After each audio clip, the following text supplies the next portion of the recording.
ಚಿತ್ತಾಪುರ ಪಟ್ಟಣದಲ್ಲಿ ಹೋಳಿ ಹುಣ್ಣಿಮೆ ಹಬ್ಬವನ್ನು ಸೋಮವಾರ ಸಂಭ್ರಮ ಸಡಗರ ಮತ್ತು ಸೌಹಾರ್ದತೆಯೊಂದಿಗೆ ಸಾರ್ವಜನಿಕರು ವಿಜೃಂಭಣೆಯಿಂದ ಆಚರಿಸಿದರು. ಬೆಳಗ್ಗಿನಿಂದಲೇ ಯುವಕರು ಮತ್ತು ಮಕ್ಕಳು, ಮಹಿಳೆಯರು ಪರಸ್ಪರ ಬಣ್ಣ ಹೆಚ್ಚಿಸಿಕೊಳ್ಳುವ ಮೂಲಕ ಹಬ್ಬವನ್ನು ಸಂಭ್ರಮವನ್ನು ಹೆಚ್ಚಿಸಿದರು. ಪೊಲೀಸ್ ಇಲಾಖೆಯು ಕರ್ತವ್ಯ ನಿರ್ವಹಿಸುತ್ತಾ ಪಟ್ಟಣದ ಅಂಬೇಡ್ಕರ್ ನಗರದಲ್ಲಿ ಕಾಮದಾನಕ್ಕೆ PSI ಮಂಜುನಾಥ್ ರೆಡ್ಡಿ ಚಾಲನೆ ನೀಡಿ ಹೋಳಿ ಹಬ್ಬವನ್ನು ಸಿಬ್ಬಂದಿಗಳ ಜೊತೆ ಆಚರಣೆ ಮಾಡಿದ್ದಾರೆ.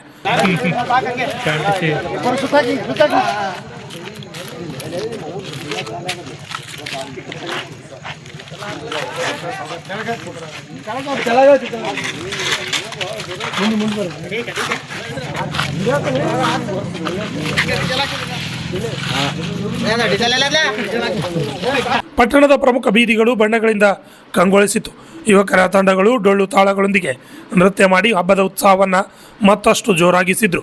ವಿವಿಧ ಬಡಾವಣೆಗಳಲ್ಲಿ ವಿಶೇಷ ಪೂಜೆಗಳನ್ನು ನೆರವೇರಿಸಿ ಹೋಳಿ ಹುಣ್ಣಿಮೆಯ ಮಹತ್ವವನ್ನು ಸ್ಮರಿಸಲಾಯಿತು. ಹಿರಿಯರು, ಗಣ್ಯರು, ಹಬ್ಬವು ಕೇವಲ ಬಣ್ಣಗಳ ಆಟವಲ್ಲ, ಸೌಹಾರ್ದತೆ, ಸಹೋದರತ್ವ ಮತ್ತು ಒಗ್ಗಟ್ಟಿನ ಸಂಕೇತವಾಗಿದ್ದು ಎಲ್ಲರೂ ಪರಸ್ಪರ ಪ್ರೀತಿ ಮತ್ತು ಸ್ನೇಹದಿಂದ ಆಚರಿಸಬೇಕೆಂದು ಕರೆಯನ್ನು ನೀಡಿದರು. ಪಟ್ಟಣದ ವಿವಿಧ ಸಂಘಟನೆಗಳ ಮತ್ತು ಯುವಕ ಮಂಡಳಿಗಳು ಶಾಂತಿ ಹಾಗೂ ಸುವ್ಯವಸ್ಥೆ ಕಾಪಾಡಲು ಸಹಕರಿಸಿದ್ದು ಯಾವುದೇ ಅಹಿತಕರ ಘಟನೆಗಳು ನಡೆಯದೆ ಹಬ್ಬ ಶಾಂತಿಯುತವಾಗಿ ನೆರವೇರಿತು. ಪೊಲೀಸರು ಸಹ ಕಟ್ಟುನಿಟ್ಟಿನ ಬಂದೋಬಸ್ತ್ ಕೈಗೊಂಡು ಜನರಿಗೆ ಸುರಕ್ಷಿತವಾಗಿ ವಾತಾವರಣ ಒದಗಿಸಿದರು.